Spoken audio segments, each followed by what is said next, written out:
Assalamualaikum warahmatullahi wabarakatuh. Pada kesempatan kali ini saya akan menyampaikan tentang komunikasi organisasi. Nah, kan sebelumnya nama saya Raples dengan NIM 1811310030, Prodi Komunikasi Penyiaran Islam. Komunikasi dapat dimaknai sebagai jalannya proses di mana seseorang maupun sekelompok orang menciptakan serta menggunakan sejumlah informasi agar saling terhubung dengan lingkungan sekitar secara umum.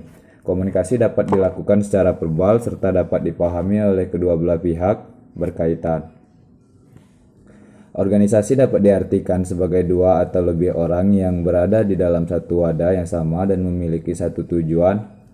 Tujuan tersebut nantinya akan dicapai bersama dengan anggota dan organisasi tersebut melalui kerjasama dari pihak yang bersangkutan. Menurut Eric Eisenberg dalam Little John dan Post 2009, komunikasi organisasi merupakan suatu proses yang terdiri dari bahasa dan interaksi sosial yang dapat mendorong tindakan yang terkoordinasi demi tercapainya tujuan bersama. Dengan kata lain, komunikasi organisasi ini digunakan untuk mengkoordinasi individu di dalam suatu organisasi agar dapat berada di jalan menuju tujuan bersama.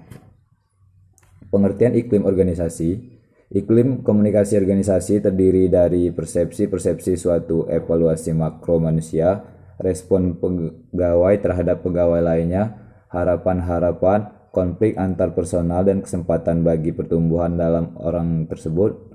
Iklim komunikasi organisasi telah melahirkan beberapa definisi di antaranya menurut Tagiuri, iklim komunikasi organisasi adalah kualitas yang relatif abadi dari lingkungan internal organisasi yang dialami oleh anggota-anggotanya, mempengaruhi tingkah laku mereka, serta dapat diuraikan dalam istilah nilai-nilai suatu set karakteristik tertentu dari lingkungannya. Feiner dan Falk 1976 mendefinisikan iklim organisasi sebagai suatu konsep yang merefleksikan isi dan kekuatan dari nilai-nilai umum, norma, sikap, tingkah laku, dan perasaan anggota terhadap suatu sistem sosial.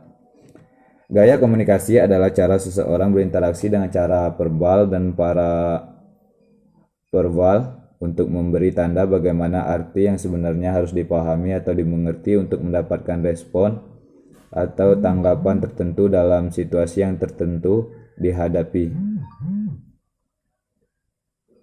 Gaya komunikasi dipengaruhi situasi yang dihadapi. Setiap orang akan menggunakan gaya komunikasi yang berbeda-beda ketika mereka sedang gembira, sedih, marah, tertarik, atau bosan. Gaya kepemimpinan mengacu pada perilaku karakteristik pemimpin saat mengerahkan, memotivasi, membimbing, dan mengelola sekelompok orang. Pemimpin hebat bisa menginspirasi gerakan politik dan perubahan sosial. Teknologi merupakan sesuatu yang tidak dapat kita cegah. Seiring dengan berkembangnya zaman, maka teknologi juga ikut berkembang dan berubah. Baiklah, itulah hasil dari presentasi yang dapat saya sampaikan. Wabillahi taufiq wal hidayah. Wassalamualaikum warahmatullahi wabarakatuh.